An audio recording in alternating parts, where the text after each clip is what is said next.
هنتكلم على الانتراكرينيال انيوريزمز shapes locations and an overview on the subarachnoid hemorrhage. اتفضل يا دكتور بقى. Good afternoon, dear professors and colleagues. We will review the intracranial aneurysm, shapes, locations, with an overview on subarachnoid hemorrhage. It is a common pathology that 2 to 5% of populations have intracranial aneurysm, with about 12 over 100,000 incidents of rupture. Cerebral aneurysms may result from a combination of congenital, genetic, structural, and acquired factors. The aneurysm shapes may be circular, fusiform, dissecting, or mycotic aneurysm.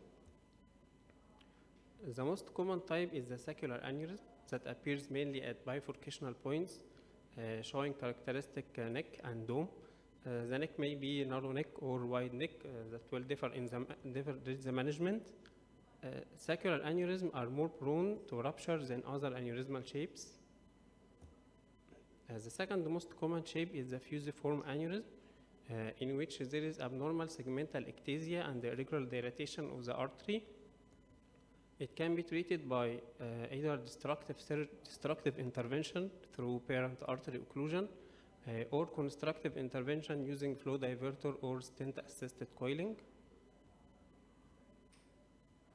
The mycotic aneurysms are rare types, appears in younger age and patients with systemic infection, mainly infective endocarditis, in which the infection spread to the distal cortical vessels, causing disruption of the arterial wall.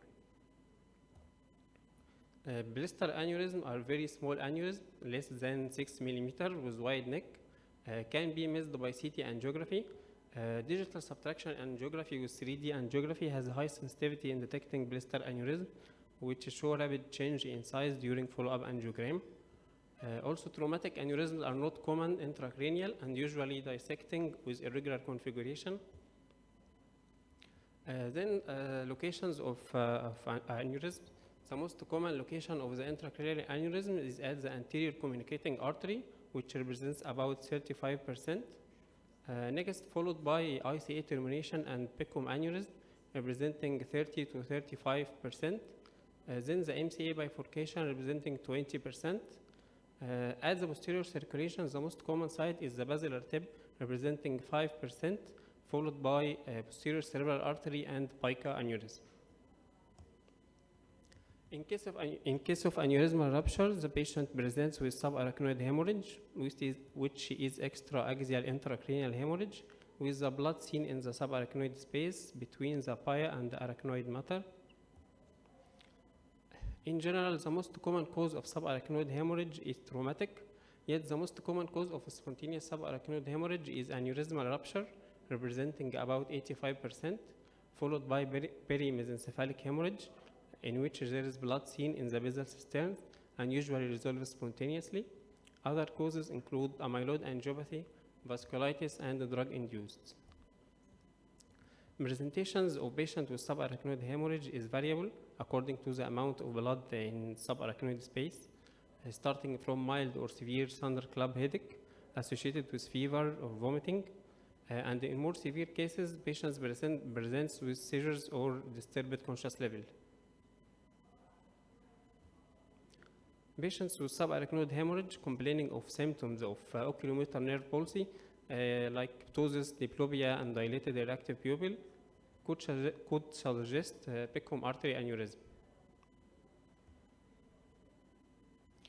There is multiple imaging modalities can be used in diagnosis of subarachnoid hemorrhage and the underlying aneurysm. First, non-contrast CT showing the subarachnoid hemorrhage in the form of blood smearing of the brain sulci and basal cisterns, also to detect hydrocephalic changes if present. CT angiography is useful to detect the site of the aneurysm, with the volume rendering images can show the aneurysmal configuration.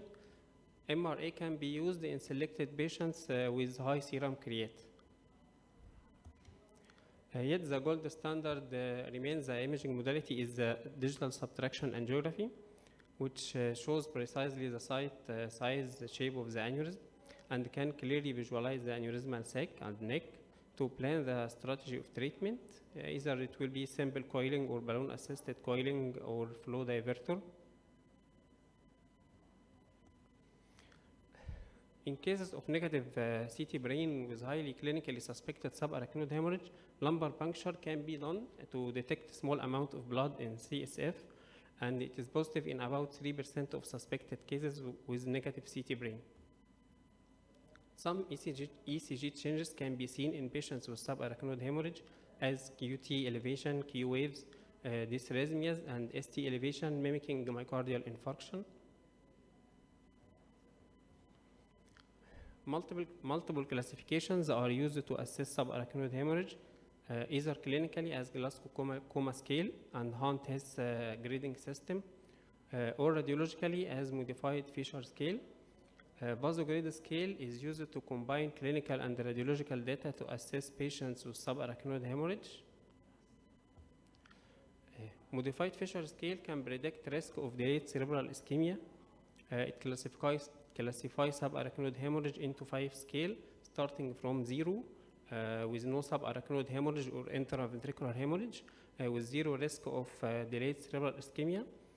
Grade 1, patients with thin subarachnoid hemorrhage and no intraventricular hemorrhage, with about 24% risk of developing delayed cerebral ischemia. Grade 2 with thin subarachnoid hemorrhage with intraventricular hemorrhage, and about 33% of risk of developing delayed cerebral ischemia. Grade 3 with 6 subarachnoid hemorrhage and no intraventricular hemorrhage, with about 33% of risk of developing delayed cerebral ischemia. Then grade 4, in which the patient has 6 subarachnoid hemorrhage with intraventricular hemorrhage, showing about 40% risk of developing delayed cerebral ischemia. There's 2 main complications occur in patients with subarachnoid hemorrhage. The first is increased intracranial pressure and hydrocephalic changes as the accumulating blood disrupts the CSF circulation. These patients may need surgical intervention to relieve the pressure using external drain. The other main complication is vasospasm and delayed cerebral ischemia, secondary to breakdown of blood products and imbalance between vasodilator and vasoconstrictor with inflammatory changes. This may lead to cerebral ischemia and even stroke. It is treated by triple H therapy, which is hypertension, hypervolemia, and hemodilution.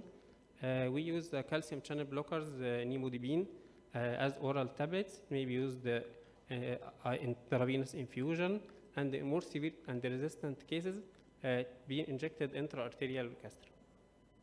Thank you.